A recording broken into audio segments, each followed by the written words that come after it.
The Magic Never Fades Away by Decay. You're gone and my head's still spinning. Left the childhood, left the good times of the past. Wishing the clock would stand still. The world can wait. Never will I forget you and all the memories past. Nothing will take away the time we had. We knew that time would kill us, but you're still so close to me. Vibrant leaves drifted and floated almost gracefully through the breeze, lazily coming to rest on the grass below. Despite the warm colors of the season, the air carried a biting chill. Winter was just around the corner, and the annual running of the leads competition would no doubt begin soon. An aged mare stood atop a small ridge and mused for a long while, admiring the beauty of the equestrian landscape from her vantage. A fiery vista splayed out before her. A brilliant panorama of fall colors burned upwards to the contrasting blue ocean of sky above. Vivid reds, oranges, and yellows, partially silhouetted by the lowering sun, presented a beautiful scene of the end of an era. The final swan song of the season, making room for a whole new generation of life. She liked it here. It was quiet, a place she could be alone without any pony to interrupt her thoughts. The only sound that stirred the silence was the occasional song from a nearby bird. A sort of peace radiated from the place, but yet an old grief still hung heavy in the air. Though she only just arrived, she could feel that sorrow already stirring in her blood.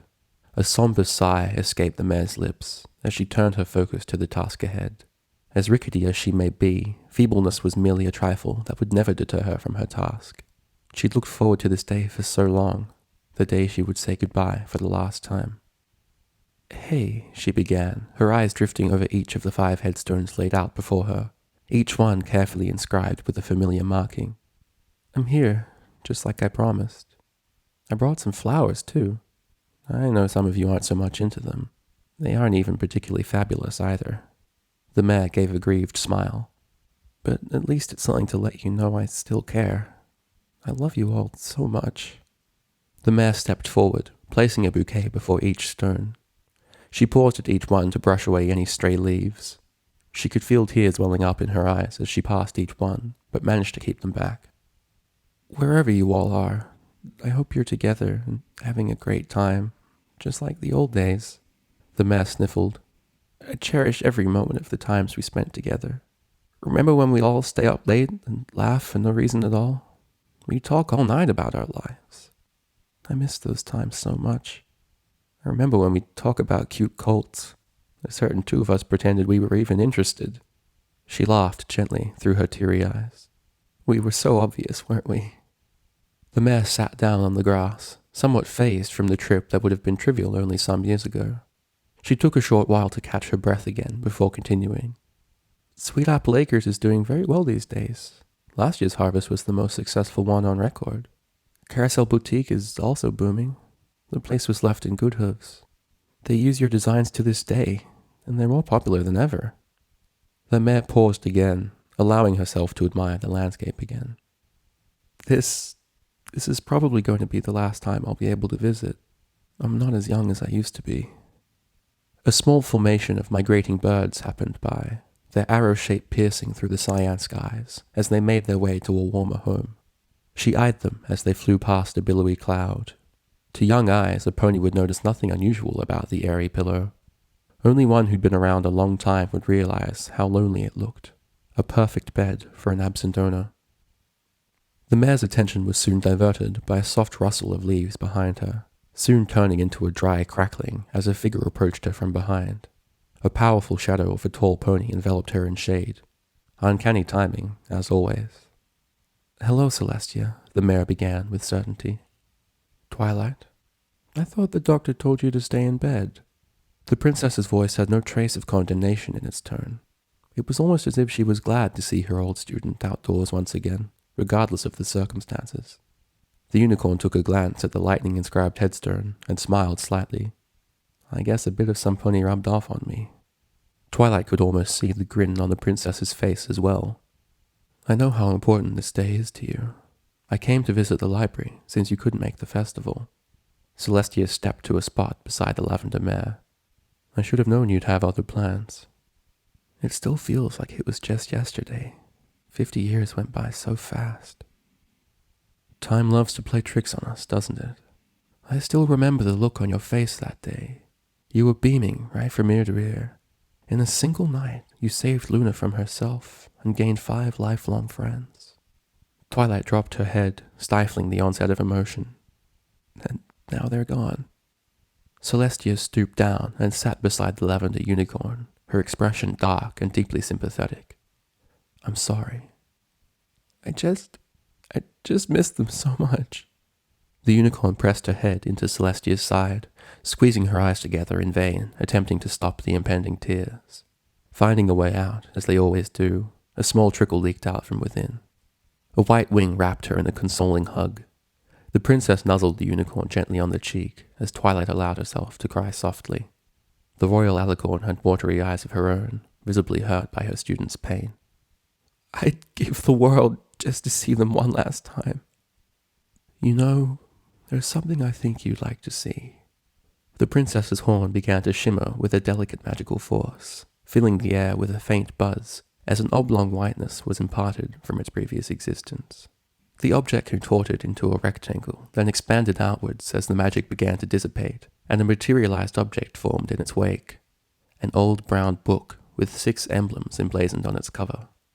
A blue aura surrounded the tome, lifting its cover and revealing its contents. Letters and photos of the past filled every inch of the page. Photos of Ponyville long before it became a city, brochures for various air shows, and newspaper clippings, one in particular advertising a magical performance by the great and powerful Trixie. It's a scrapbook of sorts that I kept. It was originally for the letters you and your friends sent me, but I started to add more as time went by. Twilight's eyes scanned through some old newspaper clippings and photos before her eyes landed on a particular note. I remember this. It was the first letter I sent to you, she said, her voice wavering from the sudden burst of nostalgia. Dear Princess Celestia, I've learned that one of the joys of friendship is sharing your blessings, but when there's not enough blessings to go around, having more than your friends. Twilight trailed off as a small photo fell from the back of the letter, sparking a tearful smile to appear on her face once again. There they were, the 5 vibrant mares that meant the world to her, exactly like how she remembered them. Young, carefree, ambitious, full of life. They were posing in Ponyville on a warm summer's day. It was the very same picture she'd included in her letter to the princess so many years ago.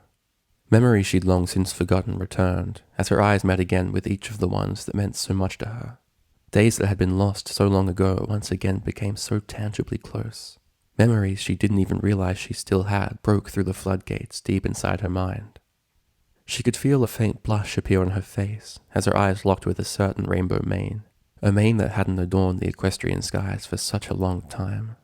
Try as she might to hide it, the princess noticed her subtle gawk. You two were made for each other. An embarrassed wave of heat rushed up through Twilight's spine and into her cheeks. She suspected that her infatuation had been subject to rumor, but surely not so obvious that the princess would catch on. You knew? The alicorn laughed softly. Well, it wasn't exactly the best-kept secret. Besides, I was your mentor for years. I could read you better than any book. I thought you might have been upset. Celestia frowned, almost as though she was offended by the assumption. Nonsense. Twilight smiled. Deep down, she'd always known that the princess would understand, but she couldn't bring herself to confession. Be it lack of courage or shame, romance had been something she tried to avoid in her letters and conversation. She made it, didn't she? To the Wonderbolts, before she passed away. Yeah, they weren't able to give her a proper ceremony since she was in hospital. Twilight gave a partially spiteful snort. That's typical Rainbow Dash, though. She never did anything the right way. Twilight looked back to the photo and sighed with a slight smirk. I guess that's why I loved her so much. Twilight took her time with the photo and her memories, remembering the times they had together that she wouldn't have traded for the world itself, adventures they had that no pony would believe if she told them. Soon, curiosity's grip became too much. Magicking the book, she flipped the page and instantly regretted it. A normally bearable scar, one that had become too deep to feel, was made all too real again by seeing his young face once more. He was happy back then, back when life made sense, back when nothing really mattered, and farewell seemed so far away. It was pouring rain in Ponyville, or more accurately, in the pasture of grassland on its outskirts. Grey, heavy clouds in the skies above seemed to share in sorrow with those below. The monotonous patter of rain as it hit the soggy ground was only broken by distant rumbles of thunder. It was a miserable day, but all things considered, the weather was the least of anybody's worries. It was a day planned long ago, a day the two of them knew would come from the very beginning, one that seemed so far away at first, but now was all too close. Time has a way of slipping away, making even the most distant of plans come to pass all too quickly, and today was no exception. "Please don't make me go. Please," Spike pleaded, looking down at his very best friend. A small river of mixed tears and rainwater streamed from the side of his face, dribbling off at the end of his angular snout. Twilight had tried to prepare herself for this moment, the one moment where she had to be strong.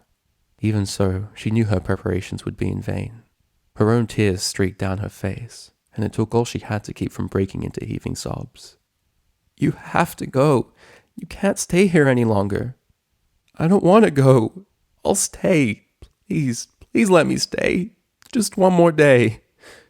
Twilight slowly shook her head, trying in vain to blink back her tears. "We've already waited for far too long. I can see it in your eyes. You're tired."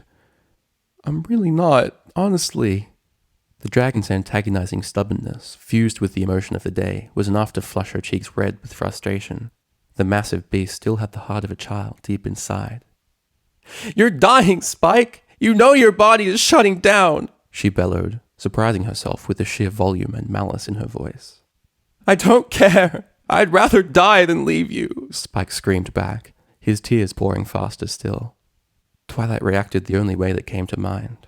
Charging the giant, she collided with his armored scales with a dull thump, locking their bodies together in a ferocious embrace. "Please go. We both know that it's the only way," Twilight begged, clenching her teeth together in an attempt to keep the cistern of pain inside from surging forth. Spike returned the embrace, his expression softening as he pulled the unicorn close with his strong arms. "Then is this our last goodbye, then?" The lavender mare struggled a slow nod. "I'm sorry. I'm so sorry," she gasped, burying her head deeper into the dragon's shoulder. "By the time you wake up, I'll be gone. But maybe someday we'll be together again. Forever." Spike held her in silence for a time, the only sounds in the air being their soft sniffles, muffled by the leering tempest. Neither of them wanted to move. Neither of them wanted to let go of the embrace. Neither of them wanted to face the inevitable fate ahead. "Forever isn't long enough to be with you." Twilight couldn't hold it back anymore. Spike's words tore into the deep sorrow she tried so hard to lock away. An errant sob escaped her lips, ripping apart the latches of the self-imposed chamber in the pit of her heart. She held nothing back, as her sobbing poured tears upon the dragon's already soaked body. It wasn't long before he too crumpled and joined her. The two of them cried into each other's shoulders for what seemed like hours. Every care, every desire, everything in their being dissipated into the black fog of agony. "Twilight? Yeah? Please don't forget me." The unicorn did her best to bite back her sobs. "I will never, ever forget you. I love you, Spike. I always will. And I'll always be with you. Even when my time is over on this earth, I'll be right there by your side. Don't you ever let me go, okay?" Spike's embrace tightened as they sobbed once again. Even as Twilight's weeping began to sting her eyes, she couldn't find it in herself to stop. They tried to compose themselves for a proper farewell numerous times, but it's so hard to say goodbye knowing that it's over. "I guess it's time for me to go then," Spike choked, slowly unlocking himself from the embrace, giving his wings a small flourish in preparation for flight. His eyes were visibly filled with clouds as they met with Twilight's own, filled with the immeasurable pain of two lifelong companions as they were to part ways for the final time.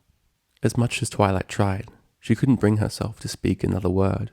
She gave a small nod at the dragon she'd grown up with for so long. His powerful wings stroked through the air, stirring a chaotic wind. The force whipped at her soaked mane, and by the time she opened her eyes, he was gone. Twilight watched as his form became nothing but a speck on the horizon, then faded to nothing. She stayed there, staring into the sky where he disappeared, with tears flowing. Hours passed before she finally collapsed on the grass, sobbing and shivering. The ruthless rain continued to fall in torrential sheets, but no amount of it could wash away her pain. She was cold. For the first time since she could remember, she felt so bitterly cold. No arm she could curl up into and be held in, no chest to snuggle with for warmth, no shoulder to cry into. Alone. A tear fell onto the faded photograph. The droplet streaked down to its corner, leaving only a thin line of moist residue behind. Depressing under the weight, the photo's corner made way for the bee to dribble off the side and fall onto the earth beneath. I still think about him every day. The unicorn wiped her eyes with a hoof. I had to take his pictures down. It just hurt too much every time I saw them. He loved you very much. He still does. The princess's wing tugged her closer. I'll bet you anything he dreams about you. Twilight smiled. Celestia's motherly affection had been a thing of comfort for her over the years. Anytime something went wrong, whenever she felt broken, she could always trust in the princess to be there for her. She was so much more than a teacher. She loved her like her own. The two of them sat wordlessly for a long while, just watching the onset of eventide. The fiery red glow of evening had begun to match the blazing earth below. The world was a sort of pyre, a final rite as if to join the ponies in commemorating those who've left it. Rarity used to always say that beauty never dies, it just moves on. Twilight sighed. As I've gotten older, the more I've realized that she was right. Celestia gazed to the open expanse played out before them. It's almost like they're right here with us, isn't it? I know they're still out there. I know they're waiting for the day I'll go home and see them again. Twilight leaned into Celestia's side. You told me once of a magic that never dies, one that never falters. It's our friendship, our journey we shared, the legacy we've left behind. Celestia gave a gentle nod. We'll all be forgotten somewhere along the hands of time, but know that you've helped build the future. We're passed down by the memories given to those who stay. Celestia smiled. We all leave a little bit of us behind in everyone we love. That's magic in itself. Twilight gave a soft laugh and looked up at her teacher. The alicorn still looked the same as the day she met her. The years had done nothing to diminish her regal beauty. Celestia smirked, noticing her student's inspecting gaze. What? I don't look that funny, do I? No, it just feels like I've been here before, watching the sunset with some pony who loves me. The princess's wing hugged her closer again as they smiled at one another. A feeling burned inside her for the first time in years. It almost seemed to pulse through her, ebbing away at the sorrow she'd been feeling for so long. She'd forgotten what it felt like. It had been years. It felt so real. Love stronger than the bounds of time. Love that could transcend the barrier of eternity. A sense of gratitude for a life lived. A joy for those she was privileged to share it with. A feeling of the purest happiness flowed through her veins. Thank you, Celestia. Thank you for the most wonderful adventure a pony could ask for. That very night, a lullaby was sung to a newborn foal. Unknown to the world, the young filly would one day grow up and be a light in Equestria, her smile shining so bright as to rival Celestia's sun. One day she would look to the sky, to the open canvas of ancient dreams, to see a great rainbow illuminating her way. It would almost seem as though friendship would be the one to seek her out. Her adventures would be fantastic and extraordinary, and those she would share her life's journey with would make it all worthwhile. For now, though, she just listened to the music, to the song of celebration for the generations that have come and gone, for the ponies who lived and shaped the world to what it is today, for the brave ponies of the past who dedicated their lives to building a better tomorrow, to the song of hope for the generations yet to come, for the fillies and colts still to live their lives, for the endless tales of friendship and adventure yet to come to pass. A song of magic that never fades away.